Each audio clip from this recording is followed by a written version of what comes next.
Karratha, the Pilbara, Western Australia. The Karratha Vet Hospital is preparing for a state of emergency.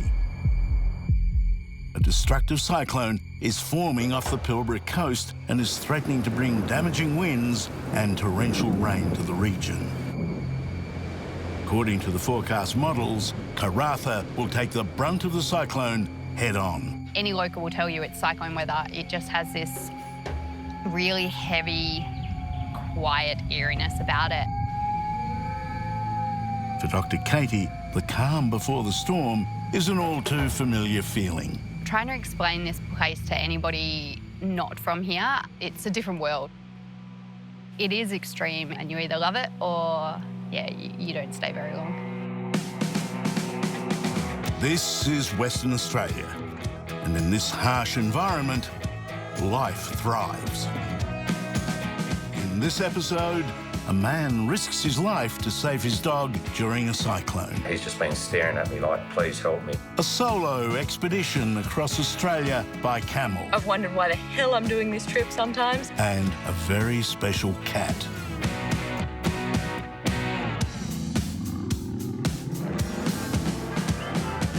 Animals and families share a bond, even a legacy. That's what legacy's all about. I try to teach my children the same values. We follow a career vet, his family. It's literally been my dream since I was 12 to make a difference with wildlife. And friends as they care for and protect the animals of Western Australia. Mother Nature is our religion. They are the ones we rely on out here. This is Outback Vet.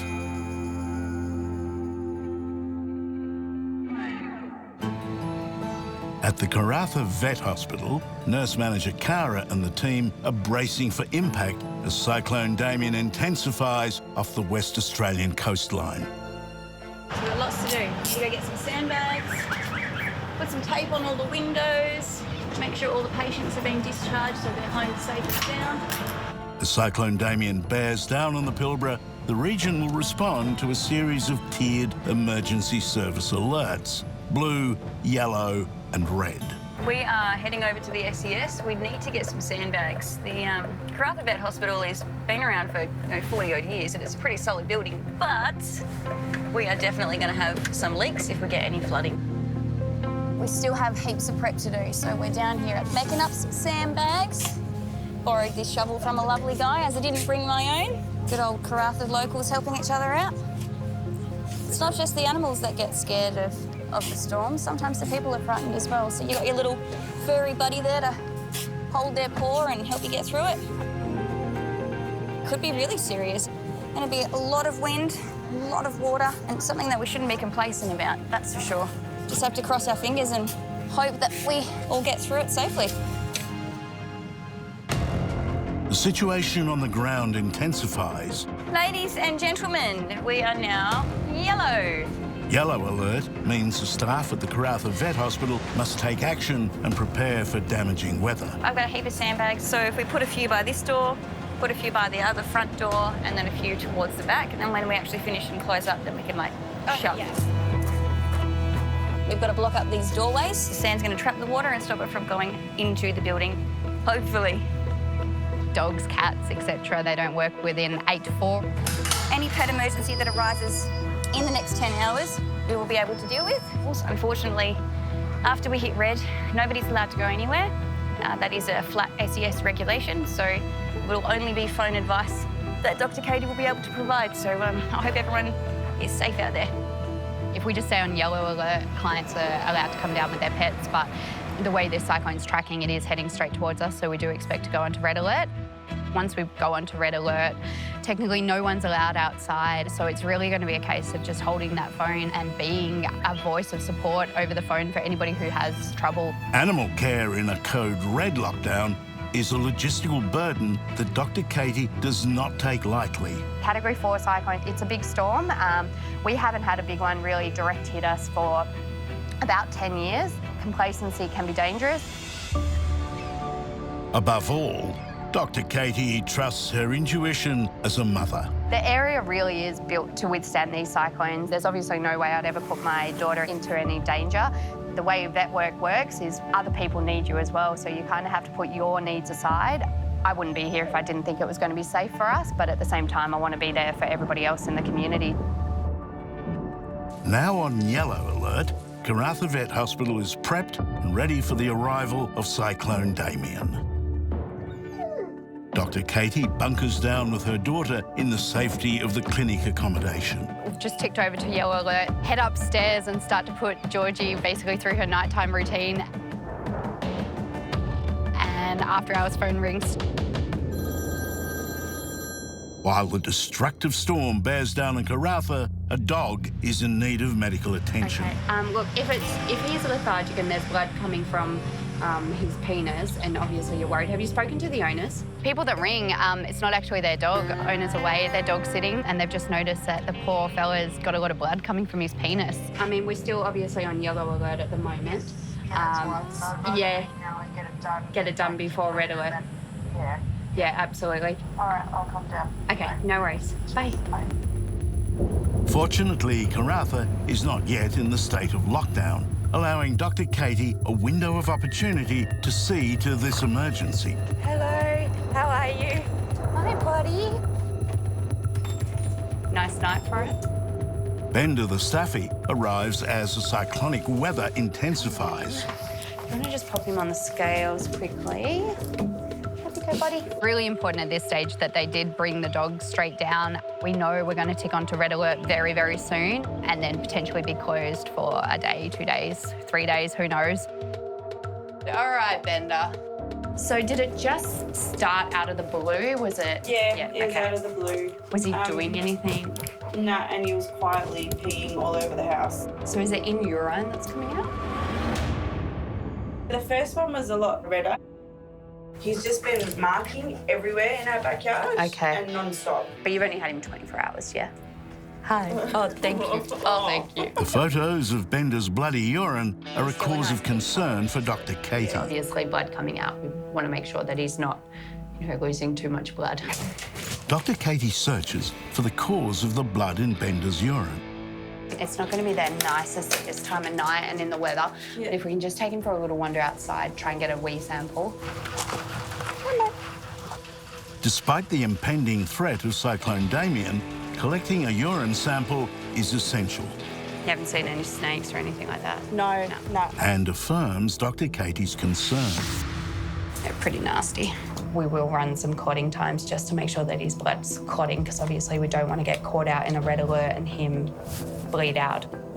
The colour of Bender's urine may mean that he's been exposed to a lethal substance such as rat poison.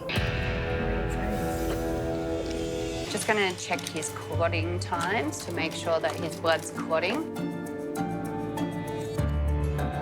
If Bender's blood is unable to clot, he is in danger of bleeding out.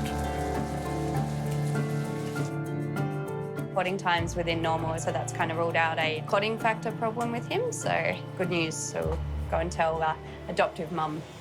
So clotting times are normal, both of them, which is really good. And his red blood cell count is still absolutely normal, so obviously no, he hasn't bled out too much. So what we'll do, we'll take him back down the back, pop the probe on him and just have a look. Come on down. An ultrasound will show the condition of Bender's bladder. Ideally, what we want to see is a nice thin wall. We're actually seeing here, this is quite thickened. On the inside here, this is all urine, but then we're seeing white shadow in there as well. And on closer inspection, Dr. Katie concludes that Bender has a painful inflammation of the bladder. We'll start him on some medication to decrease that inflammation, but at this point in time, I think he just wanted a trip out of the house. For Bender, it has been a close call with impeccable timing. Knowing just how close that cyclone was coming, I think Bender timed it well. Drive safe, no worries, take care. It was good to get him home before that cyclone came over. But for Dr. Katie, her work in this cyclone is just beginning. A 10-hour drive south, where the sun is still shining, Dr. Rick Fenny is playing a vital role in one woman's solo attempt to trek across Australia by camel. G'day, Soph. Hey, Rick, how you going? Good to see you. Sophie actually rang me to see if she could start the journey here on Carbler Beach. Being the owner of Carbler Station, I was very happy that she did, gave her immediate approval. Then I told her the other bonus was that I was a vet, and I'd be very interested in helping her and her camels across the journey. It's a bit of a long story how I got into camels. I randomly kind of stumbled upon them. I had a friend of mine, her auntie owned a camel dairy, so she started milking camels. And I thought it'd be awesome to do my own camel trek. I decided to go west to east, and the widest point of Australia is Shark Bay on the west coast. So Shark Bay to Byron Bay became the plans. So, Sophie, do you think you're ready to go for the big mission? Oh, just about. Yeah. Just about as ready as we'll ever be. While you're settling up, would you like me to give them a bit of a check-up, make That'd sure be awesome, Yeah. yeah. I'd really love for them to just have a bit of a vet check before they head off, make sure they're all healthy and doing well. Hey, mate, how you going? Hey, have a little smell of him before, Charlie? Charlie's good. Charlie doesn't mind me stroking his head. Hey, can we have a little listen to you? I'll come around the other side, OK? Hey, mate. Camels are definitely the best animals to do a trek across Australia, without doubt. The old explorers found the camels were the most reliable. They could eat as they go, they could go a long time without water, they do a lot of fat storage, and they can cover big distances. Perfect animal. This little guy's Clayton, he's probably the most skittish out. Yeah, like that. See what I mean? They're still willful little animals. They're like cheeky kids. They'll try and get away with things, but Sophie, she's learning all her tricks. She's awake to them. And as they go, the bond between her and the camels will get stronger and stronger. Hey, Soph, I've got some supplies for you. Oh, great. A stack of medications. Oh, thank you. Probably one of my biggest fears out there is I've got 5 lives in my hands. I took 5 camels from the wild. I brought 5 camels all the way over to the west coast of Australia, and I wanted to have those 5 camels on the east coast of Australia. To know that if something goes wrong and I can just give Rick a call is, yeah, the best. We've got some antibiotics, some anti-inflammatory, some pain relief, some gut medication if they get a bellyache. So if you do get caught in the middle of nowhere, call me up on your sat phone. It's so good knowing I have a vet on the other end of the phone. Yeah, it's as simple as that. I'll take you through it all. Yeah. So I've got enough in the 2 boxes to cover just about every situation. I'll just take one step at a time and just, see how we go. Tomorrow, Sophie and her camels will embark on a 4,000-kilometre journey, which will take her through Australia's most remote desert. The scary thing is once I start, it's full on. You know, it's round the clock camel care, round the clock survival in some ways, round the clock looking after myself out there in the bush, looking after the camels out there in the bush. So I guess it's kind of daunting. Meeting Rick was one of the best parts about this trip because I'd never been to the west coast of Australia, I'd never been to WA, so I didn't really have a support network over here. And then to find a station on the beach to start from, which is incredible. And then the extra added bonus of him being a vet is just, the best. So the camels, they've never seen the ocean before. People are like, oh, why are you going to do the trip? Like, it's such a hard thing to explain. Might as well do something, exciting and adventurous. And I picked this one. It might not be everyone else's adventure, but it's mine.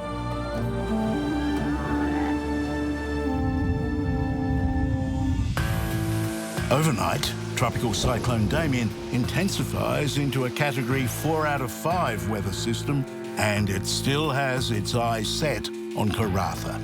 The thing with cyclones is they can be quite slow-moving, and we are expecting the eye to cross us. Boasting wind gusts of over 250 kilometres an hour, Damian has Karratha locked down in a state of emergency. Those wind gusts, they're not to be taken lightly. That noise is starting to pick up. The rain is definitely coming down.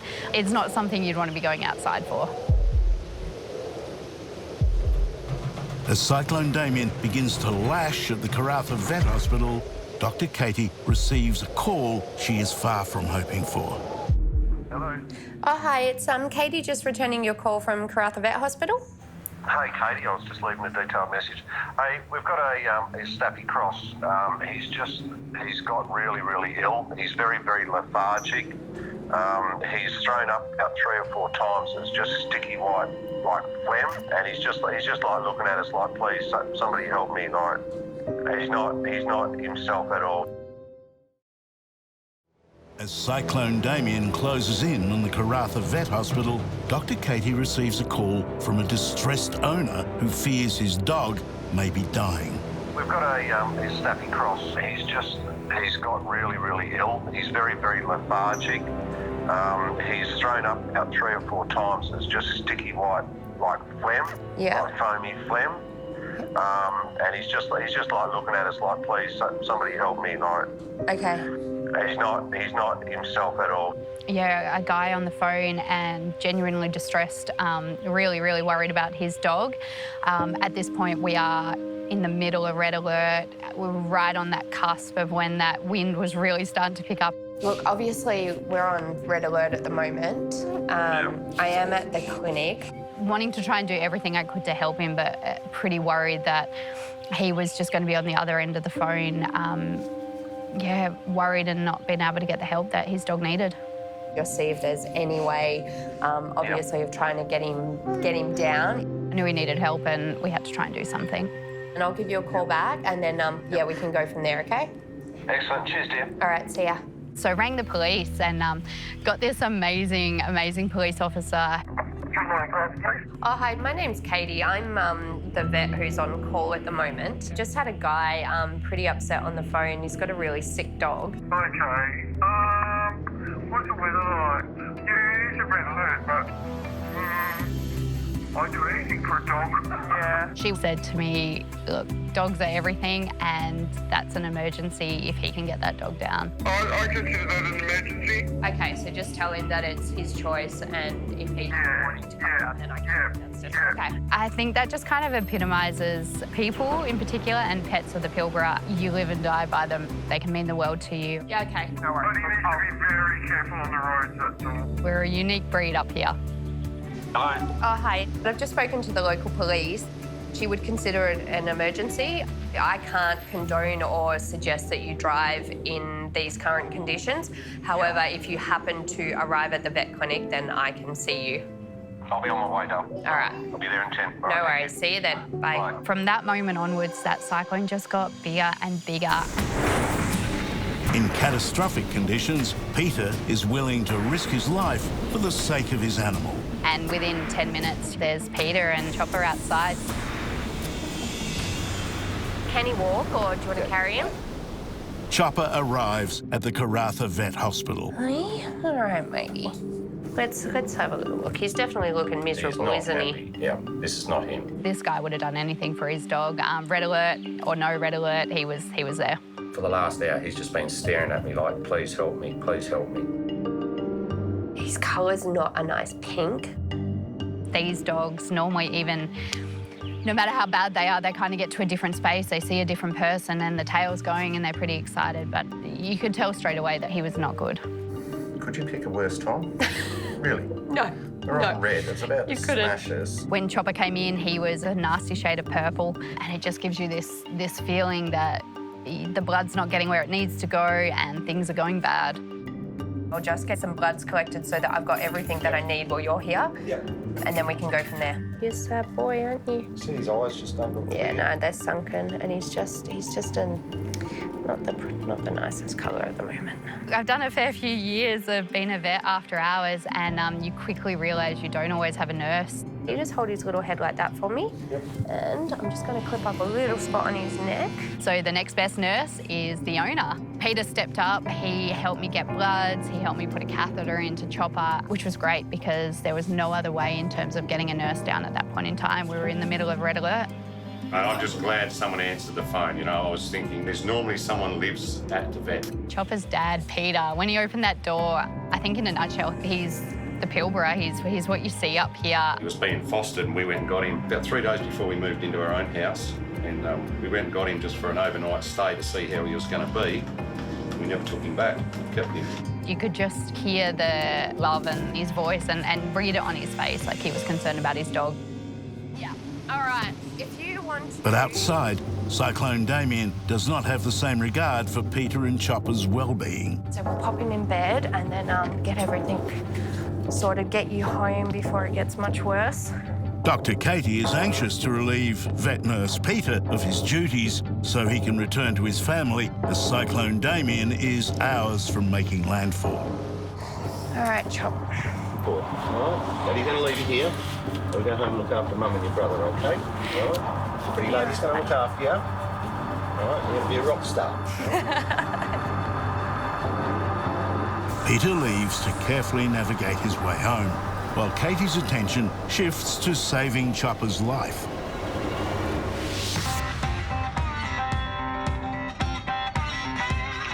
Further down the coast in Exmouth, out of the destructive path of Cyclone Damian, it's just another day in the office for Dr. Rick Fenny.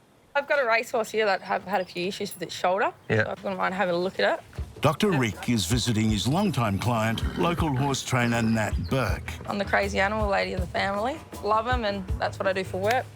I grew up on a farm, so we got 7 horses. I was horse mad ever since before I could walk.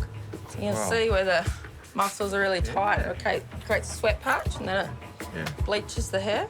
Yeah. Is that a bit of muscle loss there, do you think? What's the other side like? Is that... Oh, yeah, that's just swing around. Oh, yeah, you really set my light, can't you? Like any racehorse, this animal needs regular care and attention from a vet. When they're working, you know, imagine working through, you're really using those shoulder muscles. Yeah, I try to keep her in the water to keep the weight off her legs. That'd be good, yeah, absolutely.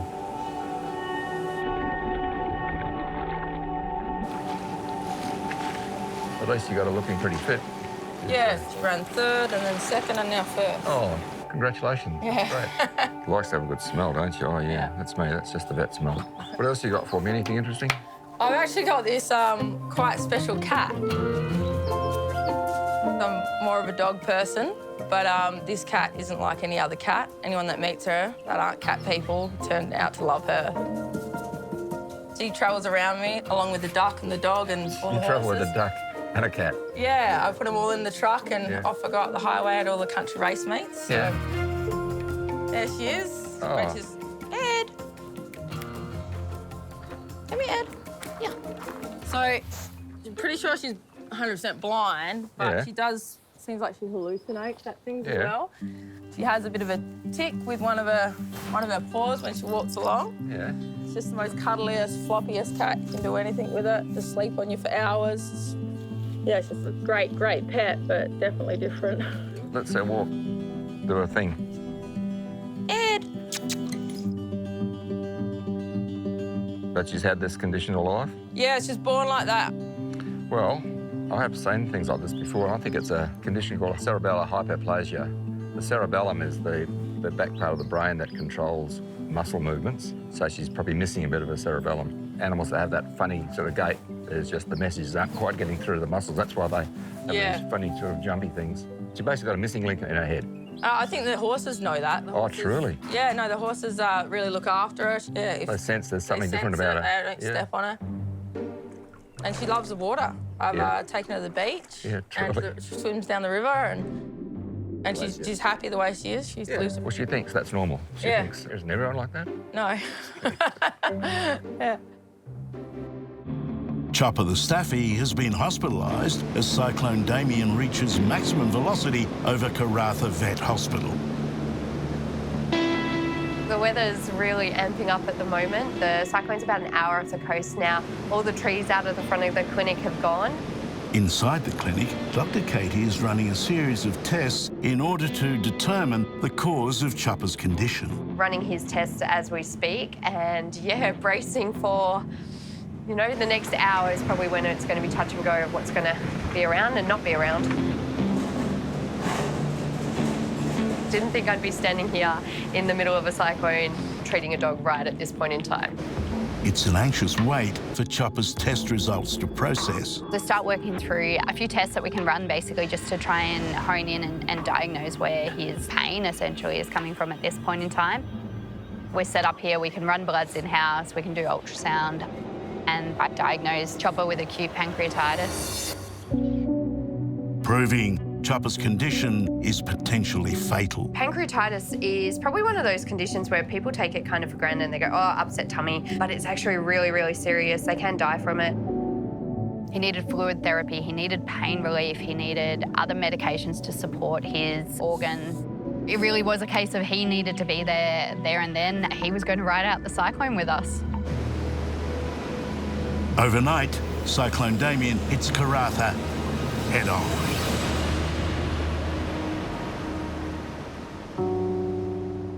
Karratha wakes to a fractured landscape. It's kind of apocalyptic.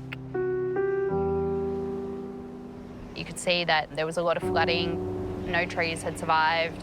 But inside the Karratha Vet Hospital, Dr. Katie's only concern is the survival of Chopper. Pancreatitis can be deadly. It can come on so fast and it can basically shut their body down.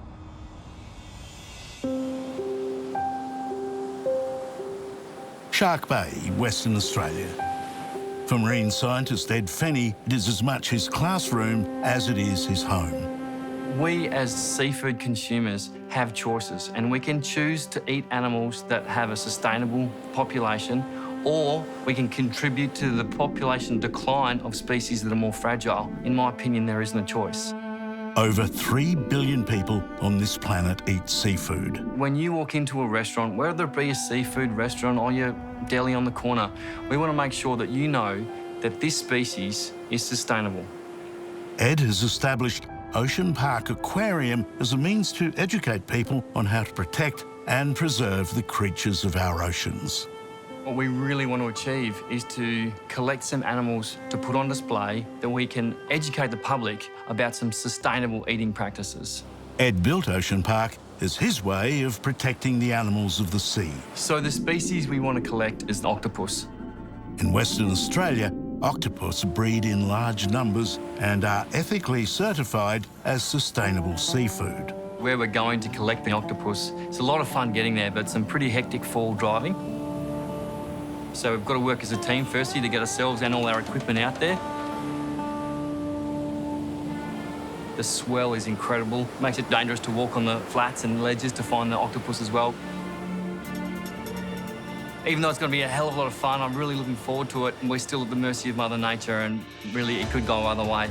Nice low tide, dunks. And where we're going for this adventure to catch an octopus, it's one of my favourite places on the planet. There's a bit of swell and the tide's incoming, so we're only going to have about an hour of this good tide.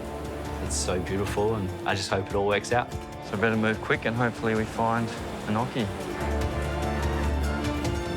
Tide's low, there is a bit of swell, but the tide's pretty low. I'm confident we'll get one here.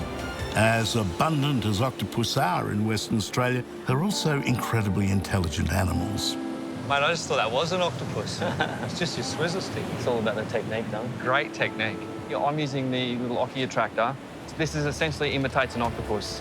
If I run this in front of them, they'll put an arm out and try to say, go away, I don't want you there, which obviously gives them away for me, and then hopefully we can pick him out, give him a tickle and take him home. You tricked me. You got to think like a cephalopod. Be the octopus. Down there with my son and Dunk, looking for octopus, and these crazy swells coming up over the ledge.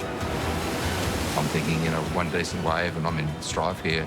And as usual, Dr. Rick is never far behind. Where there's a will, there's a way, they say. Got to be one on this edge, eh? No dice. Wow. Yeah, we've gone through all this effort. The swell's big, the tide's coming in.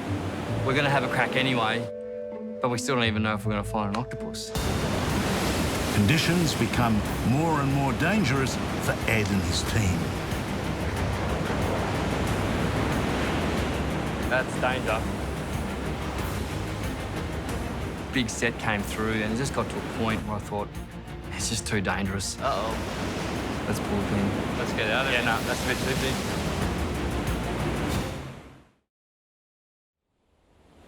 So we pulled the pin on the first place, but the best part about Shark Bay is that there's always going to be somewhere where you can get out of the wind or out of the swell. And the second spot I knew would be nicely protected, much safer, and still had a great chance of finding an octopus too. I think we're more likely to get an Ockie up in that rocky section there. And Ed's knowledge of his own backyard delivers a glimmer of hope. What is it? I don't know. I think I saw an Ockie. Oh, wow. There's a heap of crabs under these rocks. Yeah.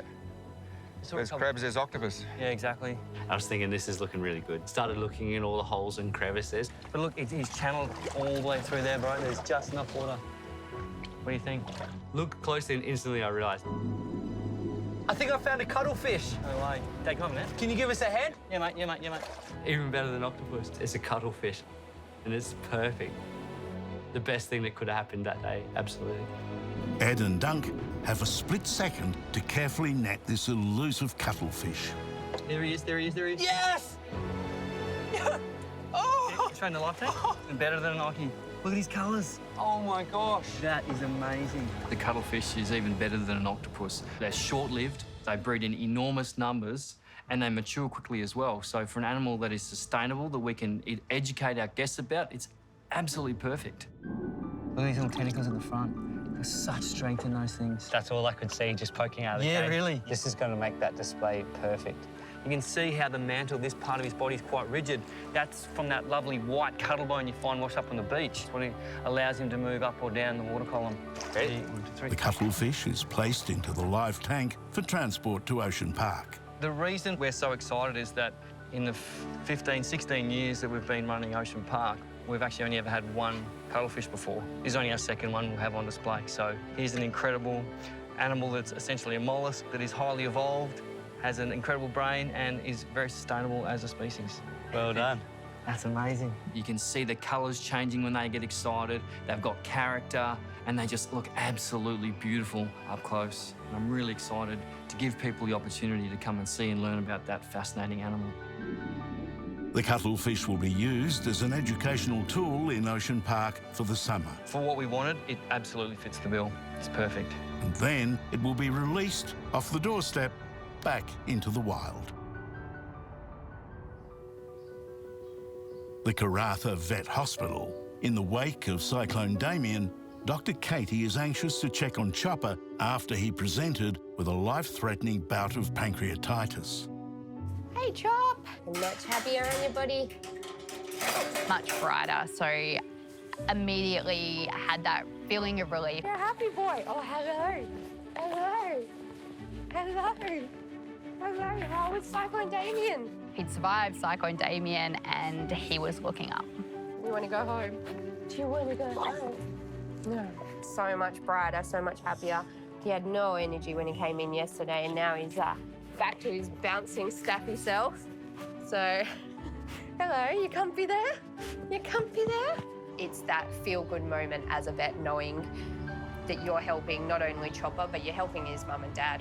You just have that moment where you're standing there with the dog and you look around and the fence is bowed, part of the tin off the vet clinic is missing, there's a lot of flooding, and down the main street there's just not one tree left standing.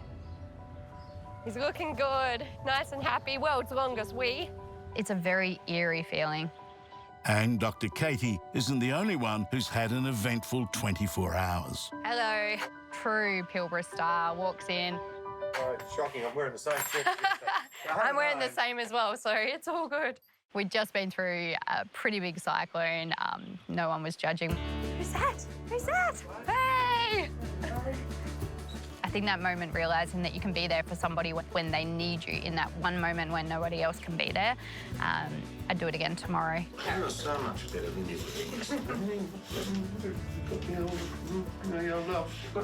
I think it kind of just cements why I love being a vet. I've always wanted to be a vet. Medications, he's just going home on 2, an antibiotic and a gastric protectant. The fact you got down before that weather really got crazy. Yeah, I think hands down the right thing to do. You were just here with Katie the whole time. You weren't at home with us, watching everything get torn apart. I like being a vet in these areas, in these conditions. I like the after hours. I like knowing that there's nobody else that you can turn to. No worries. Big fun to play out. Yeah, sometimes you're the only option for people. Thanks very much. Take care. See you later. Come on, buddy. You're going home. Come on, mate. Karratha Vet Hospital has experienced the region's most destructive cyclone in a decade.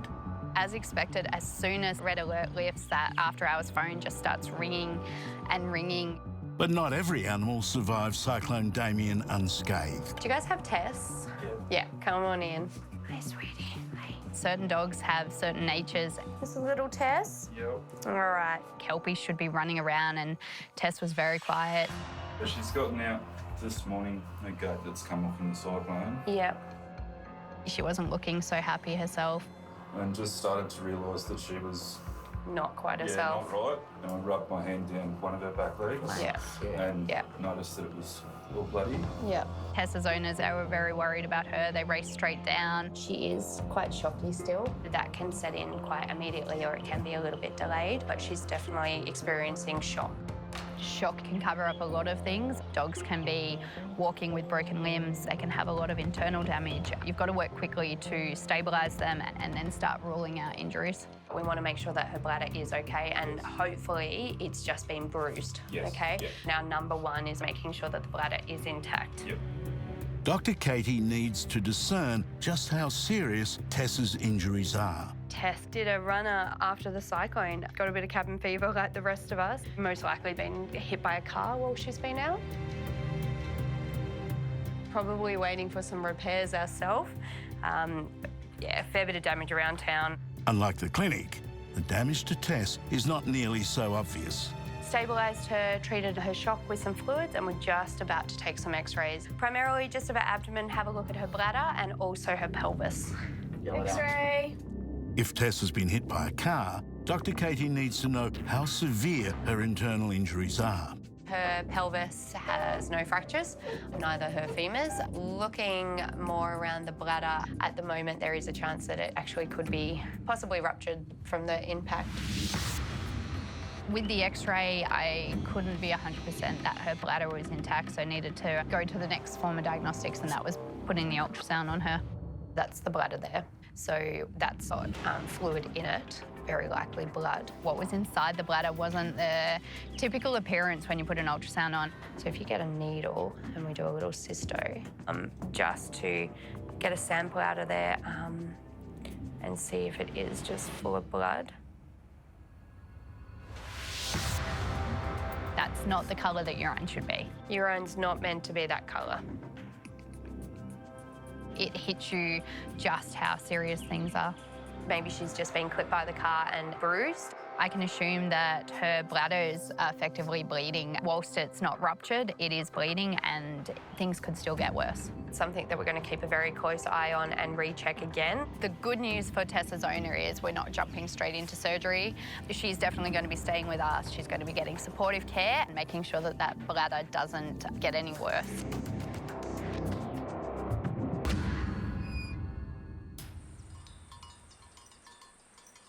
In the middle of the desert, Sophie is continuing her solo journey to the east coast of Australia by camel.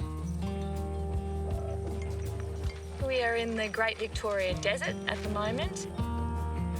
This is the most remote stretch of our trip, so we're maybe about 1/3 of our crossing of the desert. She's coming to terms with the reality of her isolation. We're walking probably about 18 to 20k a day. Physically, it's been pretty incredibly tough. I saddle the camels in the dark. I've got to do everything, like have my breakfast and everything before the camels are up, because once they're up, it's round-the-clock camel care. But also mentally too, I think you just get really, really drained. So definitely I've wondered why the hell I'm doing this trip sometimes. But yeah, I don't regret a moment of it, because I'll have such fantastic memories, and although it's hard, you know, sometimes it's the hardest moments that make the best stories at the end of the day. And with over half a continent still to travel... Will we make it? Yes, I have faith that we will.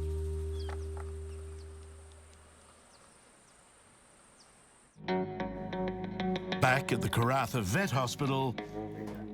So this is our little dog Tess, who got hit by the car after the cyclone. The number one thing I want to see is what the colour of her urine is. Just going to recheck and see how her bladder's looking today after being on fluids all night. Dr. Katie has sedated Tess to monitor the condition of her bladder today. Get Tess out of her cage, ready to get another sample. And she gives us one on her own anyway. Honestly, couldn't actually be more excited to see this. Nice and clear, still got blood in there, but the good thing is it's expressing, so it means her bladder is intact and there's nowhere near as much blood as what she had yesterday. At this point in time, I think she's probably due to go and buy a lotto ticket. I think she's come out of it pretty well. Feels good to be getting this little girl home. Hello? Hi, is that Sam? Yo. Sam, it's Katie calling from the Karratha Vet Hospital. How are you? Good, thanks, Katie. How are you? Good. Hey, really, really good news. Yes. She's still got a little bit of blood, but it is so much more clear. She's comfortable. That's awesome news, mate. And the best news is her bladder is obviously intact. So, Yes, look, fantastic. do you want us to bring Tess out? Have to actually see another dog in the town where Tess is from, so offered to give her a lift. If you wouldn't mind, mate, that'd be awesome. Save the drive? I load up Tess into the car and we head out of town.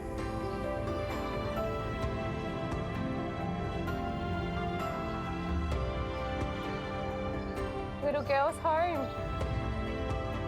You see the owners the day before, very worried, concerned, not knowing what's going to happen, whether they're going to see her again. It's going to take time, okay? Rest, anti-inflammatories, and it's going to take time. Honestly, I think you're very, very lucky.